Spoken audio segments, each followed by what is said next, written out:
5/8/2025 ನಮ್ಮದು ಮುಷ್ಕರ ಖಚಿತ ಆಗೋದು ಗಟ್ಟಿದು. ನಾವು ಈಗಾಗಲೇ ಪ್ರಯಾಣಿಕರುಗಳಿಗೆ ವಿನಂತಿಸ್ಕೋತೀವಿ, ನಮ್ಮ ಬೇಡಿಕೆ ಈಡೇರತಕ್ಕ ಬಸ್ ಅನಿರ್ದಿಷ್ಟ ಕಾಲದಾಗ ನಾವು ಬಂದ್ ಮಾಡಿದ್ದೀವಿ. ಅದಕ್ಕೆ ನೀವು ನಮ್ಗೆ ಸಹಕಾರ ನೀಡಬೇಕಂತ ಪ್ರಯಾಣಿಕರುಗಳಿಗೆ ವಿನಂತಿಸ್ಕೋತೀವಿ. ಇನ್ನೊಂದು ದಯವಿಟ್ಟು ಮೀಡಿಯಾದವರಿಗೆ ಕೈ ಮುಗಿದು ಕೇಳ್ಕೊತೀವಿ, ನಮ್ಮ ಸ್ವಲ್ಪ ಎಲ್ಲ ಕಡೆ ಹೈಲೈಟ್ ಮಾಡಿರಿ, ಪ್ರಯಾಣಿಕರಿಗೆ ಗೊತ್ತಾಗಲಿ, ರಾಜ್ಯ ಸರ್ಕಾರದವ್ರಿಗೂ ಗೊತ್ತಾಗಲಿ ಅನಂತ ಮೀಡಿಯಾದವ್ರಿಗೆ ನಾವು ರಿಕ್ವೆಸ್ಟ್ ಮಾಡ್ಕೋತೀವಿ. ಯಾಕಂದ್ರೆ ನಾವು ಬಡಪ ಜನ ನಮ್ಮ ಎಂಪ್ಲಾಯೀಸ್ಗಳು ಭಾಳ ತೊಂದರೆ ಒಳಗಿದ್ದೀವಿ. ಈಗಾಗಲೇ ರಾಜ್ಯ ಸರ್ಕಾರದ ವೇತನ ಈಗ 5 ಪಟ್ಟು ಹೆಚ್ಚದ, ನಮ್ಮದು 5 ಪಟ್ಟು ನಮ್ಮ ಪಗಾರ ಕಡಿಮೆ ಐತಿ. ಅದ್ರ ಸಂಬಂಧ ಕಳಕಳಿಯಿಂದ ಮನವಿ ಮಾಡ್ಕೋತೀವಿ. ಎಲ್ಲ ನಮ್ಮ ಮೀಡಿಯಾದವ್ರಿಗಾಗಲಿ, ನಮ್ಮ ಕಾರ್ಮಿಕರಾಗಲಿ, ನಮ್ಮ ಜನಪ್ರತಿನಿಧಿಗಳಾಗಲಿ, ನಮ್ಮ ಇವರು ನಮ್ಮ ಈ ಮುಖ್ಯಮಂತ್ರಿ ಆದ ಸಿದ್ದರಾಮಯ್ಯ ಸಾಹೇಬರಿಗೆ ಮನವಿ ಮಾಡ್ಕೋತೀವಿ. 4-7 ಕರೆದಕ್ಕೆ ನಮಗೆ ಶಾಸನ ಕೊಟ್ಟರು 8 ದಿನದಾಗ ಮಾಡ್ತೀವತ್ತ. 4-7 8 ದಿವಸ 15 ದಿವಸ ಆಮೇಲೆ ನಾವು ಇದು ಹೋರಾಟಗಳನ್ನು ಹಾಕ್ಕೊಂಡಿವಿ. ಅವ್ರಿಗೆ ಕರೆದು ನಮ್ಮ ಮೇಲೆ ನಮ್ಮ ಮಹಾಮಂಡಲದ ಡಾಕ್ಟರ್ ಕೆ ಶರ್ಮಾಜಿ ಅವರು, ಸುಬ್ರಾವ್ ಅವರು ಇವರೆಲ್ಲ ಮಹಾನ್ ನಾಯಕರಾದಾರೆ. ಅವ್ರಿಗೆ ಕರೆದು ಮಾತಾಡೋಕ್ಕೆ ನಮ್ಮ ಮಾತುಗಳನ್ನು ಏನು 4ನೇ ತಾರೀಕಿಗೆ ನಮಗೆ ಕರೆದು ಮಾತುಕತೆ ಮಾಡಿದ್ರೆ ಹೋರಾಟ ಆಗಲೇಕಲ್ಲ ನಮಗಿದಂತೆ. ಒಂದು ವೇಳೆ ನೀವು ಕರೆದು ಮಾತಾಡಲಿಲ್ಲ ಅಂದ್ರೆ ನಮ್ಮದು 5/8/2025 ಅಂತ ಸ್ಟ್ರೈಕ್ ಖಚಿತ. ಮತ್ತು ಇನ್ನೊಂದು ಮೊನ್ನೆ ಇಂಡಿಯಾ ಪಟ್ಟಣದೊಳಗೆ ನಮ್ಮ ಸಿದ್ದರಾಮಯ್ಯ ಸಾಹೇಬರು ಅಂದರು 500 ಕೋಟಿ ನಾವು ಟಿಕೆಟ್ ಕೊಟ್ಟಿನಿ ಅಂತಂದ್ರು. 500 ಕೋಟಿ ಟಿಕೆಟ್ ಒಯ್ದು ನಮ್ಮ ಕಂಡಕ್ಟರ್ ಡ್ರೈವರ್ಗಳು ಹಂಚಿ ಬಂದಿದ್ದಕ್ಕೆ ನೀವು ನಿಮ್ಮ ಬೆನ್ನು ನೀವೇ ಚಪ್ಪಡಿಸ್ಕೊಳಾಗಿದ್ದೀರಿ. ನಮ್ಮ ಎಂಪ್ಲಾಯ್ ಮಾಡೋದೊಳಗೆ ನಿಮ್ಮ ಸ್ತ್ರೀ ಶಕ್ತಿ ನಡೆದೋದು. ದಯವಿಟ್ಟು ನೀವು ಗಮನ ಹರಿಸಿರಿ. ದುಡಿಯೋರು ನಾವು ಇನ್ನಾದ್ರು ನಿಮ್ಗೆ ಎಷ್ಟು ಜಾರಿಗೆ ಬಂದವ ಅಂದ್ರೆ KSRTC ಒಂದೇ ಜಾರಿಗೆ ಅಗದಿ ಪರಿಪೂರ್ಣವಾಗಿ ನಡೆಸೋದಂತ ಅಂದ್ರೆ KSRTC ಒಂದೇ ನಡೆದಂತ ಹೆಮ್ಮೆಯಿಂದ ಹೇಳ್ಕೊತೀನಿ. ನೀವು ಸಾಕಷ್ಟುಗಳು ಮಾಡಿ 3 ತಿಂಗಳ 4 ತಿಂಗಳು ಯಾವ ದುಡ್ಡು ಕಟ್ಟಿಲ್ಲ ಬಿಟ್ಟಿಲ್ಲ. ಇದು ಒಂದು ನಮ್ಮದು KSRTC ಯಾವಾಗಲೂ ಮುಂಚಿನ ಒಳಗದ ನಿಮ್ಗೆ ಯಾವುದು ಏನು ತಕರಾರ ನಾವು ನಡ್ಸ್ಕೊಂಡು ಹೊಂಟಿವಿ.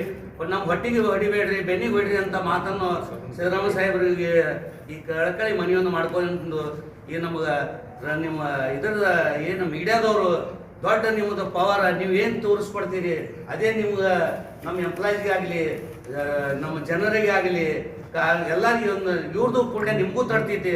ಅವ್ರಿಗಿನ್ನ ಕಳಕಳಿ ನಿಮಗೂ ಕಳಕಳಿ ಮನವಿ ಮಾಡಿಕೊಂಡು ನಮ್ಮೊಂದೊಂದು 2 ಮಾಡ್ಕೊಳ್ತೀನಿ. ಏನು ಮನವಿ ಅಂದ್ರೆ ಮೊನ್ನೆ 15/4/2025 ಮಾನ್ಯ ಮುಖ್ಯಮಂತ್ರಿಗಳಾದ ಸಿದ್ದರಾಮಯ್ಯ ಅವರು ಸಭೆಯನ್ನು ಕರೆದಿದ್ದು ಮೀಟಿಂಗ್. ಆ ಮೀಟಿಂಗ್ನಲ್ಲಿ ಜಂಟಿ ಕಾರ್ಮಿಕರ ಮೀಟಿಂಗ್ ಕರೆದಿದ್ರು. ಆ ಮೀಟಿಂಗ್ನಲ್ಲಿ ನಮ್ಮ ಕಾರ್ಮಿಕರ ಸಮಸ್ಯೆ ಬಗ್ಗೆ, ಕೈಗಾರಿಕಾ ಒಪ್ಪಂದದ ಬಗ್ಗೆ ಅವರು ಕೇಳಿದರು. ಇದಕ್ಕಿಂತ ಮುಂಚೆ 38 ತಿಂಗಳ ಹಿಂಬಾಕಿ ಹಣ ಕೊಡಬೇಕು ಮತ್ತು 1/1/2024ರಿಂದ ಹೊಸ ಕೈಗಾರಿಕಾ ಒಪ್ಪಂದ ಮಾಡಬೇಕು ಅಂತ ನಮ್ಮ ಜಂಟಿ ಕಾರ್ಮಿಕರ ಎಲ್ಲ ಮುಖಂಡರು ಅವರ ಮುಂದೆ ಹೇಳಿದರು. ಆದರೂ ಅವರು ಏನಂದರು, ಅಗ್ರಿಮೆಂಟ ಆಗಂಗಿಲ್ಲ, ಮುಂದಿನ 28ಕ್ಕೆ ಆಗ್ತೈತಿ, ಎಲ್ಲೆಲ್ಲ ಮಾಡ್ಬೇಕಂತ ಹೇಳಿದರು. ಎಲ್ಲೆಲ್ಲ ಮಾಡ್ಬೇಕಂತ ಹೇಳಿದ ಕೂಡ ನಮ್ಮ ಜಂಟಿ ಮುಖಂಡರು ಎಲ್ಲರೂ ಸೇರಿ ದಿನಾಂಕ 5/8/2025 ಅನಿರ್ದಿಷ್ಟ ಕಾಲದ ಮುಷ್ಕರವನ್ನು ಮಾಡಬೇಕಂತ ತೀರ್ಮಾನಿಸಿದರು. ಆ ತೀರ್ಮಾನದ ಪ್ರಕಾರ ಇವತ್ತು ನಾವು ವಿಜಯಪುರ ವಿಭಾಗದ ಜಂಟಿ ಕಾರ್ಮಿಕರ ಮುಖಂಡರು ಎಲ್ಲರೂ ಸೇರಿ ಪತ್ರಿಕಾಗೋಷ್ಠಿಯಲ್ಲಿ ಹೇಳಿರುತ್ತೀವಿ. ಇದರಲ್ಲಿ ನಮ್ಮ MS ಅಗರ್ಕೇಡ್ ಅವರು ಇದ್ದಾರ, VR ಪಟ್ಟಣ್ ಶೆಟ್ಟಿ ಇದ್ದಾರ, JM ಬಿರಾದರ್ ಇದ್ದಾರ, ತೊಂಡಿಗಟ್ಟಿ ಇದ್ದಾರ, ಶಾಂತಯ್ಯ ಸ್ವಾಮಿ ಇದ್ದಾರ, MN ನದಾಫಿ ಅವರು ಇದ್ದಾರ, ಜಾಫರ್ ಮುಲ್ಲಾ ಇದ್ದಾರ, ಆಮೇಲೆ ಹುಂಡೆಕಾರ್ ಇದ್ದಾನ, ಆಮೇಲೆ ಸೌದಾಗರ್ ಇದ್ದಾನ. ಇವರೆಲ್ಲರೂ ನಮ್ಮ ಇವ ಪಟ್ಟಣ್ ಶೆಟ್ಟಿ, ಇಂಡಿ ಪಟ್ಟಣ್ ಶೆಟ್ಟಿ ಇದ್ದಾನ. ಇವರೆಲ್ಲರೂ ತೀರ್ಮಾನ, ಅರುಣ್ ಕುಮಾರ್ ಹಿರೇಮಠ್ ಇವರೆಲ್ಲರೂ ಕೂಡಿ ತೀರ್ಮಾನ ಮಾಡ್ಯಾರ. ಎಲ್ಲ ಘಟಕದವರು ತೀರ್ಮಾನ ಮಾಡ್ಯಾರ. 100ಕ್ಕೂ 100 ಮುಷ್ಕರ ಇಲ್ಲಿ 5ನೇ ತಾರೀಕು ಆಗೇ ಆಗ್ತಿತ್ತು. 5ನೇ ತಾರೀಕು ಆಗಸ್ಟ್ 5ನೇ ತಾರೀಕು ಆಗೇ ಆಗ್ತಿತ್ತು. ಯಾಕೆ ಹೇಳಿಕತ್ತೀನಿ, ಇದಕ್ಕಿಂತ ಮುಂಚೆ ನಮ್ಮ ಸರ್ಕಾರದವರು ಕರೆದು ಮಾತುಕತೆ ಮಾಡಿ ಈ ಮುಷ್ಕರಕ್ಕೆ ಕೈ ಬಿಡಿಸಬೇಕಂತ ನಾನು ವಿನಂತಿಸುತ್ತೇನೆ. ಸಿದ್ದರಾಮಯ್ಯ ಅವರು ಜನಪ್ರಿಯ ಮುಖ್ಯಮಂತ್ರಿ ಅವರು, ಇನ್ನೂವರೆಗೆ ಎಲ್ಲರ ಸಮಸ್ಯೆ ಬಗೆಹರಿಸ್ಯಾರ. ನಮ್ದು ಒಂದೇ ಇಟ್ಟಾರ. ನಮ್ದಷ್ಟು ಬಗೆಹರಿಸಿದ್ರೆ ಅವ್ರಿಗೆ ನಾವು ಕೋಟಿ ಕೋಟಿ ಧನ್ಯವಾದ ಹೇಳ್ತೀನಿ. ಯಾಕಂದರೆ ಕಾರ್ಮಿಕರು ಸ್ಟ್ರೈಕ್ ಮಾಡ್ಲಿಕ್ಕೆ ಕೊಡಬೇಡಿ. ಇದರಲ್ಲಿ ದಿವಸ ಪ್ರಾಣಿಗಳು ತಿರುಗಾಡ್ತಾರ, ಅವ್ರ ಸಮಸ್ಯೆ ಇರ್ತಾವ ಪ್ರಾಣಿಗಳದ್ದು. ಯಾರು ಜಡ್ಲಿ ಇರ್ತಾರ, ಯಾರು ಊರಿಗೆ ಹೋಗೋರು ಇರ್ತಾರ, ಯಾರು ಗುಡಿಗೆ ಹೋಗೋರು ಇರ್ತಾರ, ಎಲ್ಲರೂ ಈ ಬಸ್ನಲ್ಲಿ ಸವಾರಿ ಮಾಡ್ತಾರೆ. ಅವ್ರ ಬಳಿ ನಾನು ಮದುವೆ ಯಾಕೆ ಮಾಡ್ಕೊಳಿಕತ್ತೀನಿ, ಮುಷ್ಕರ ಮಾಡಕ್ಕೆ ಕೊಡಬೇಡ್ರಿ, ಮುಷ್ಕರ ಕೈ ಬಿಡಿಸ್ರಿ. ಈ ಜಡ್ಡಿ ಏನಿದು ಅದ ಸಮಿತಿ ಅದ ಫೆಡರೇಷನ್, ಅವ್ರ ಕರೆದು ಮಾತುಕತೆ ಮಾಡಿ. ಇಲ್ಲವಾದರೆ ಇದಕ್ಕಿಂತ ಮುಂಚೆ 30/7/2025 ಬೆಂಗಳೂರಿನಲ್ಲಿ ಸಾಮೂಹಿಕ ಉಪವಾಸ ಧರಣಿ ಸತ್ಯಾಗ್ರಹ. ಅದರಲ್ಲಿ ಕಾರ್ಮಿಕರು ಬಂದು ಪಾಲ್ಗೊಳ್ಳಬೇಕು. ಫ್ರೀಡಂ ಪಾರ್ಕ್ನಲ್ಲಿ ಬಂದು ಪಾಲ್ಗೊಳ್ಳಬೇಕು. ಅದರಲ್ಲಿ ಎಲ್ಲ ಜಂಟಿ ಹೋರಾಟ ಸಮಿತಿಯ ಎಲ್ಲ ಮುಖಂಡರು ಇರ್ತಾರ ಮತ್ತು ಇಡೀ ರಾಜ್ಯದ ಕಾರ್ಮಿಕರು ಇರ್ತಾರ ಈ ಉಪವಾಸ ಸತ್ಯಾಗ್ರಹದಲ್ಲಿ. ಆಮೇಲೆ ನಾನು ಕೊನೆಯದಾಗಿ ಹೇಳ್ತೀನಿ, ಮತ್ತೊಮ್ಮೆ 5/8/2025 ಬೆಳಿಗ್ಗೆ 6ರಿಂದ ಅನಿರ್ದಿಷ್ಟ ಕಾಲದ ಮುಷ್ಕರ ಅದ. ಇದರಲ್ಲಿ ಕಾರ್ಮಿಕರು ಮಾಡ್ತಾರ. ಇದನ್ನು ಮಾಡಕ್ಕೆ ಕೊಡಬೇಡಿ ಅಂತ ವಿನಂತಿ ಮಾಡ್ಕೊಂಡು ನಾನು ನನ್ನ ಮಾತು ಮುಗಿಸುತ್ತೇನೆ. ಜೈ ಹಿಂದ್.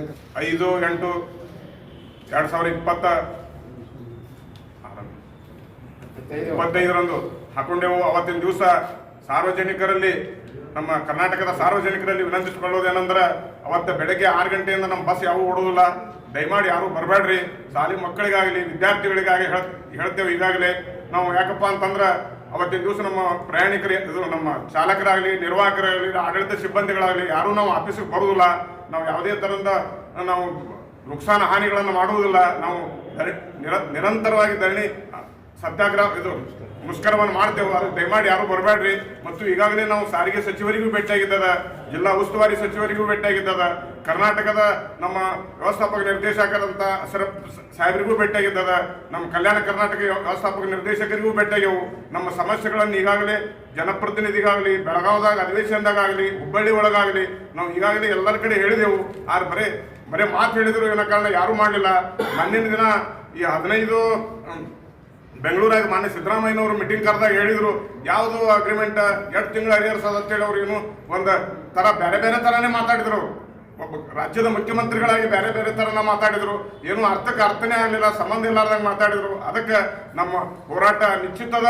ನಾವು ಯಾವುದೇ ಥರದಿಂದ ಇವತ್ತಿನ ದಿವಸ ನಮ್ಮ ಕರ್ನಾಟಕದ ಜನತೆಯಲ್ಲಿ ನಾವು ಭಾಳ ಮನವಿಯನ್ನು ಮಾಡ್ಕೋತೇವೆ. ಎಲ್ಲರೂ ಅವತ್ತಿನ ದಿವಸ ಬೆಳಿಗ್ಗೆ 6 ಗಂಟೆಯಿಂದ ನಮ್ಮ ಬಸ್ ಒಂದು ಓಡಾಡೋದಿಲ್ಲ. ಅನಿರ್ದಿಷ್ಟ ಅವಧಿ ಮುಷ್ಕರ ಅದ. ಅದು ಎಂದ ಹಾಕದ ನೋಡೋಣ. ಅದಕ್ಕೆ ದಯಮಾಡಿ ನಾವು ಸರ್ಕಾರಕ್ಕೆ ಏನು ಕೇಳ್ಕೊಳ್ಳೋದಪ್ಪ ಅಂತಂದ್ರೆ, ಈ ನಮ್ಮ ಮುಷ್ಕರ ಯಶಸ್ವಿ ಮಾಡ್ಲಿಕ್ಕೆ ನೀವೆಲ್ಲರೂ ನಮ್ಮ ಕರ್ನಾಟಕ ರಾಜ್ಯ ರಸ್ತೆ ಸಾರಿಗೆ ಸಂಸ್ಥೆಯ ಅಧಿಕಾರಿಗಳು ಮತ್ತು ಭದ್ರತಾ ಇಲಾಖೆಯವರು, ವರ್ಕ್ಶಾಪ್ದವರು ಇರಲಿ, ಯಾರೇ ಇರಲಿ, ಇಲ್ಲಿ ಮೌಖಿಕವಾಗಿ ಆಗಲಿ ಎಲ್ಲರೂ ನಮ್ಗೆ ಸಹಾಯ ಸಹಕಾರ ನೀಡಿ ಈ ಮುಷ್ಕರವನ್ನು ಯಶಸ್ವಿಗೊಳಿಸಬೇಕಂತೇಳಿ ತಮ್ಮಲ್ಲಿ ಎಲ್ಲ